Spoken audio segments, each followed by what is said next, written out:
Il est 17 h, bonsoir à toutes et à tous et merci de nous rejoindre pour ce journal. Tout de suite les titres de l'actualité.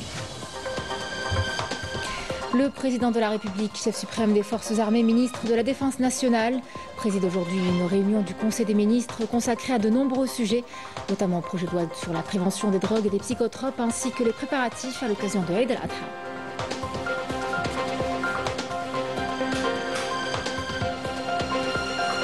Nous reviendrons par la suite sur l'entrevue accordée par le président de la République à des représentants de la presse nationale. Il a été question de sécurité alimentaire et hydrique et de son engagement à ouvrir prochainement un dialogue national global et inclusif.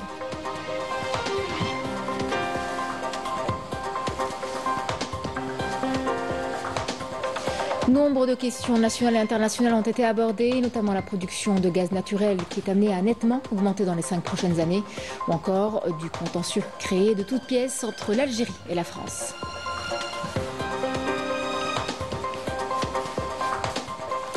Et puis nous irons justement en France pour parler des manifestations qui ont lieu dans plusieurs villes du pays contre le racisme et l'extrême droite.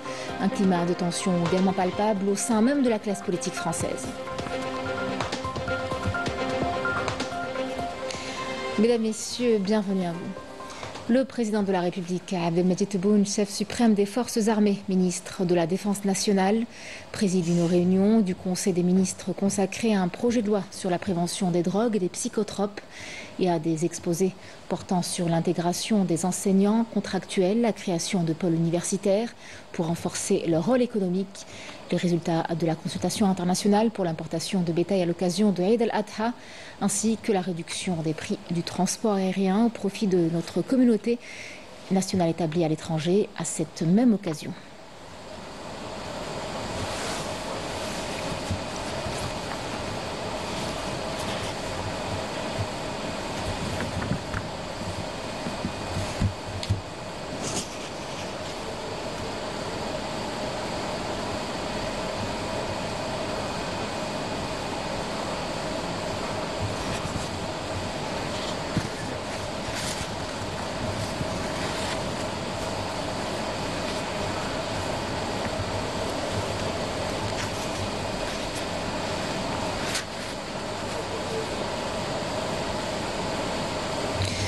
Le président de la République, Abdelmadjid Tebboune, a accordé son entrevue périodique à des représentants de la presse nationale, lors de laquelle il a abordé nombre de questions nationales et internationales. L'entrevue a été diffusée hier soir à 22 h 30 sur les chaînes de la télévision et de la radio nationale.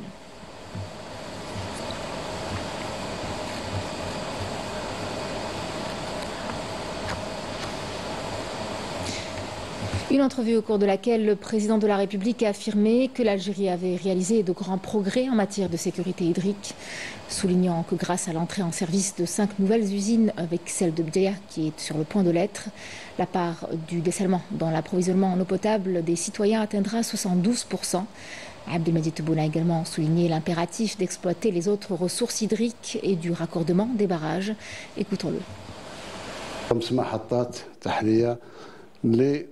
مع البرنامج المقبل عندنا كذلك محطة طلقت ب60,000 متر مكعب تيزي وزو ومبرمجين باش تكون فيه 6 محطات أخرى بالحجم اللي عرفناه ولا شوية أقل حتى نصل إلى تغطية حاجيات المواطن من المياه شروب إلى 72%. وخذينا قرار كذلك أن كل ما تكون لنا الفرصة باش نزيد ننجز محطات تصفية على الشط الجزائري بصفة عامة على الشاطئ شرق غرب وسط سنفعل إن شاء الله. Le président de la République a expliqué que le recours de l'importation des viandes rouges est venu satisfaire la demande des citoyens en la matière. Il s'est dit également satisfait quant à la résolution du problème du foncier agricole, rappelant l'accord établi avec l'Union nationale des paysans algériens pour parvenir à une solution définitive pour la filière ovine. Écoutons le président de la République. اليوم راني نستورد لأننا تفاهمنا باللي ما نخلي المواطن يحتاج حتى شيء. ما فيش إنتاج وطني ولا فيه إنتاج وطني مدبدب نعوضوا بالاستيراد. ومستقبلا غادي يشوفوها تكون فيه قوانين صارمة اللي يمس النعجة أو الرخلة كما نقولوا احنا في المناطق تاع لوكسمبورغ. لانيال اللي يخلصها غالي، اللي يبيع الخروف ولا يبيع الكبش. لانيال سي بور لا ريبرودكسيون. وانا تفاهمت مع اتحاد الفلاحين باش نعاودوا نتلاقوا بالاخص لا فيليير هذه اوفين باش نصيبوا حل نهائيا. وممكن الحل لان بلاد شاسعه وواسعه وقادره تستوعب 20-25 مليون ماشيه. Le président de la République a réitéré son engagement à poursuivre l'augmentation progressive des salaires et de l'allocation chômage, saluant ainsi le haut patriotisme de la jeune génération fière de son pays. نجم نزيد ولازم نزيد باسكو التزمت بها باش نزيد في منحة البطالة. نزيد تدريجيا مش بالضرورة باش مرة واحدة نزيد ما الشيء اللي يكلفني ب 20 مليار دينار ولا كذا. أنا نبدي ب 1000 دينار 2000 2500 ونزيد نواصل، لأن التزمت باللي في هذه العهدة هذه نوصل الزيادات في الأجور إلى 100%. أنا في 47% نوصل باقي 53%. دونك على حساب الظروف تاع البلاد، والظروف تاع البلاد أنا نحاولوا نحسنوها إن شاء الله. Après avoir salué les progrès réalisés par la numérisation dans différents secteurs, le président de la République a rappelé les efforts de l'État pour lutter contre la spéculation et dissuader les spéculateurs en instaurant de sévères sanctions. اليوم القانون راه يعاقب عقوبات صارمه، يعني الانسان اللي هاز الماكله نتاع المواطن ودايها ما وراء الحدود ممكن يجيه 30 عام سجن. انا قلت ما نخلي المواطن يحتاج حتى شيء، وين ما تكون فيه شبه ماشي ندره ولكن تذبذب هذا نستورد. ما اذا كان انا نستورد 10 وتخرج خارج الحدود 20، انا نضيعوا في وقتنا ونضيعوا في فلوسنا. هذاك علاش المضاربه والتحويل المواد الاساسيه للخارج تعتبر جريمه، لازم وسائل تعرضها. Le président de la République a par ailleurs affirmé que l'État sanctionnera quiconque touche à la stabilité du pays, à l'unité nationale et aux valeurs de la société algérienne sous couvert de liberté d'expression. Écoutons-le. حرية التعبير إذا كان الشتم والتجريح والتنويه والتشويه نتاع عائلات وبنات وولاد وهذه ما كانش، ماهيش هذه الحرية رافضينها احنا. تقاليدنا وثقافتنا تمنع هذا الشيء. ما تبقى تفضل تفضل. انا ما منعش الانسان اللي يقول لا لا لا استيراد كذا ضروري ولا هذه علاش نديروها ماذا بينا. تفضل. اليوم ممنوع الوحده الوطنيه تمسها تدقدق. هذا هو. كل الجزائريين اي منطقه تركز على الخصوصيات تخلصها، لأن راك عميل، راك طابور خامس، تمس الوحدة الوطنية، تمس الوحدة الثقافية، تمس هذا. Le chef de l'État a affirmé l'ambition de l'Algérie de doubler sa production de gaz naturel dans les 5 prochaines années, soulignant que l'Algérie est devenue un fournisseur très fiable, notamment pour le marché européen, et d'ajouter que les efforts sont en cours en vue de réaliser un 3e gazoduc entre l'Algérie et l'Italie vers l'Allemagne pour exporter l'hydrogène et l'électricité conventionnelle et non conventionnelle. Écoutons le président de la République.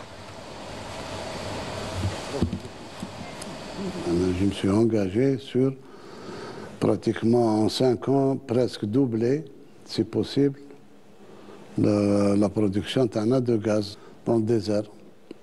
Nous sommes un pourvoyeur de gaz pour les pays européens très fiable, quelles que soient les difficultés passagères, de mésententes, tout ça, on ne touche jamais à ça parce que ça va chez les peuples. Le principal client, c'est l'Italie. Les liens sont assez étroits avec l'Italie. Des échanges gagnant-gagnant. Gagnant-gagnant. Nous sommes sur un 3e pipe dont l'étude va se terminer, où on va exporter l'hydrogène, l'électricité non conventionnelle, et peut-être même d'électricité conventionnelle. Tout ça, on le fait dans un grand pipe pour l'Allemagne et pour l'Italie. Le président de la République a également réaffirmé son engagement à ouvrir un dialogue national global et inclusif fin 2025 ou début 2026, souhaitant que ce dialogue serve les intérêts supérieurs du pays. أنا قلت في آخر 25 بداية 26 نفتح نقاش وطني في المستقبل تاع البلاد. لأن في اعتقادي أن في نهاية 2025 بداية 2026 نكونوا بالتقريب قضينا على المشاكل اللي ورثناها، من ناحية المال ولا من ناحية الميزانية ولا من ناحية التمويل ولا من ناحية كذا ولا من ناحية الترسيم تاع الموظفين، من ناحية يعني كل ثغرات أنا نسدوا فيها. نتفرغ الأمور السياسية الجامعة للبلاد.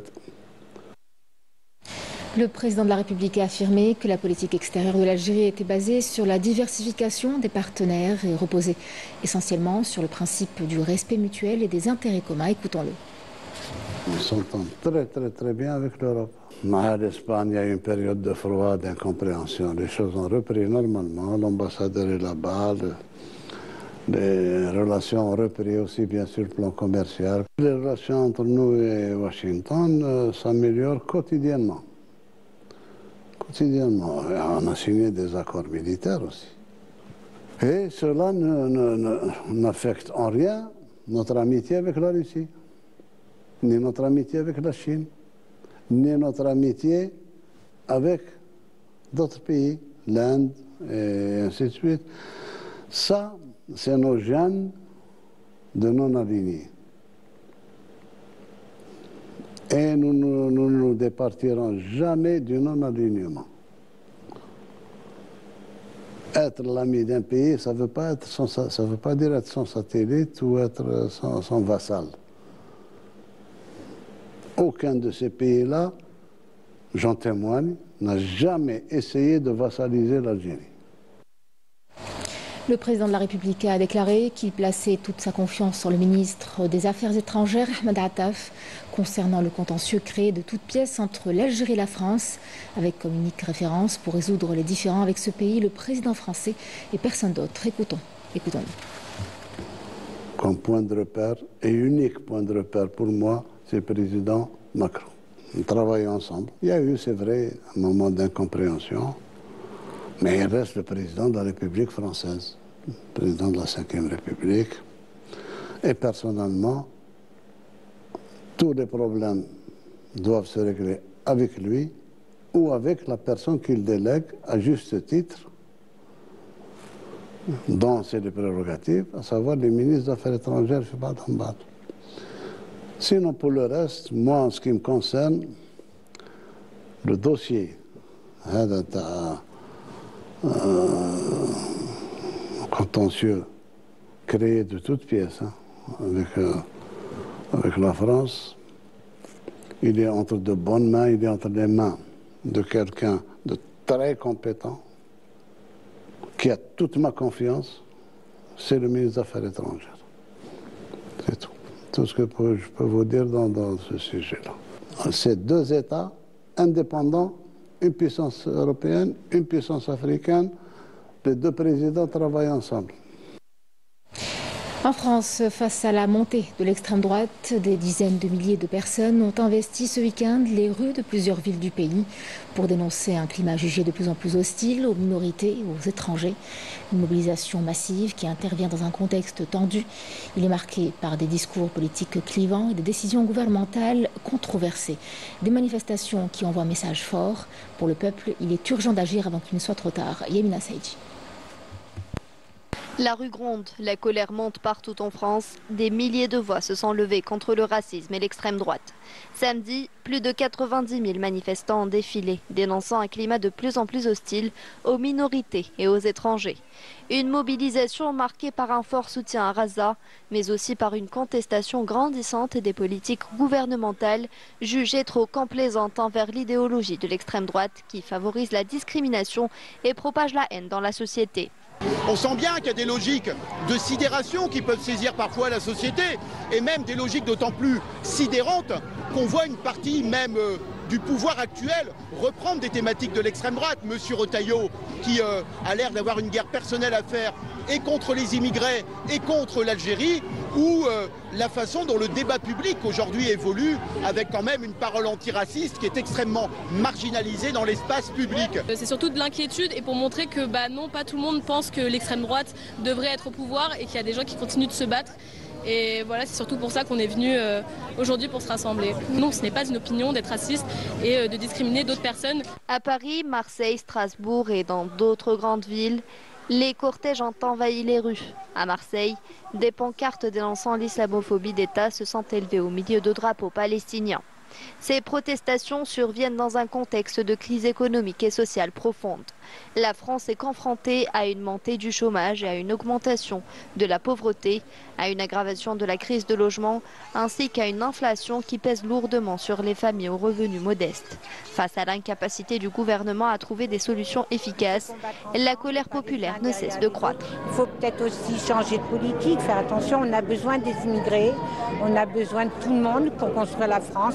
Il y a une époque où on a fait venir des immigrés en France pour pouvoir remonter la France et maintenant on veut les foutre dehors parce que ils nous dérangent. Non, on les a fait venir, on les garde, ils font, et bien souvent ces gens-là font le travail que le Français ne veut pas faire. La beauté de la France, c'est la diversité, le tissu de migration que c'est. Et donc il y a plein de gens qui luttent, on lutte même si on vient de différentes religions, différents horizons politiques, on est contre le fascisme et on est pour l'humanité. Les manifestants qui ont balayé la France représentent une réponse forte contre le racisme et la montée de l'influence de l'extrême droite qui ne fait qu'accentuer la division au sein de la société française. Un climat de tension qui ne se limite pas aux rues, au sein même de la classe politique. Certaines prises de position dérangent. Le ministre français de l'Intérieur est au cœur d'une tempête, accusé d'attiser les tensions avec l'Algérie. Ces déclarations et décisions ont provoqué des remous jusqu'à dans son propre camp. À l'Elysée, on s'agace de ces sorties jugées inutiles et totalement contre-productives. Sabrina Keshroud. C'est un nouvel épisode dans les aventures fantaisistes de Retailleau, où l'histoire d'un ministre de l'Intérieur français qui se prenait pour le chef de la diplomatie. Les langues se délient au plus haut sommet de l'État. Elles ne font pas dans la dentelle. Retailleau agace jusqu'à l'Elysée. Le président français détesterait qu'on empiète sur son domaine réservé, en particulier pour ce qui concerne les relations avec Alger. Les attaques de son ministre contre l'Algérie anormalement quotidiennes sont devenues insupportables pour un certain nombre de hauts responsables qui se sont exprimés dans la presse. On lit entre autres que les agitations du ministre dans le précaré du président et de son homologue aux affaires étrangères font grincer des dents et commencent à poser problème, dépassant le cercle des voix s'exprimant habituellement. J'ai critiqué les prises de position qui ont été celles du ministre de l'Intérieur parce qu'il prenait position sur un sujet qui n'était pas de son ressort. Puisque c'est du ressort du ministre des Affaires étrangères, cette question du renvoi des OQTF ou de la négociation sur ces questions, et c'est du ressort du président de la République. Donc ce que je dis, que le ministre des Affaires étrangères et le président de la République fassent ce qui est de leur ressort, de leur responsabilité. Dans le contexte raciste que l'on sait dans le pays, taper sur l'Algérie, c'est faire monter sa cote de popularité. Si l'agressivité manifeste de Retailleau vis-à-vis de notre pays sert l'agenda de son parti, à l'Elysée, on rappelle que les ambitions personnelles n'ont aucune place ici. Un autre ministre dit ne pas comprendre la stratégie de l'embarrassant Retailleau, dans la mesure où son discours, calqué sur l'opinion, ne lui fait rien gagner. On apprend même que les dernières obligations de quitter le territoire français à l'encontre de ressortissants algériens ont été réalisées de son propre chef. Pendant que les institutions françaises se brouillent, Alger reste solide. Le président de la République Abdelmadjid Tebboune l'a rappelé. En diplomatie, les interlocuteurs sont connus. De ce point de vue, rien n'a changé. C'est la fin de cette édition. Merci à vous de l'avoir suivi. Excellente soirée avec la suite de le programme et à demain, 17h.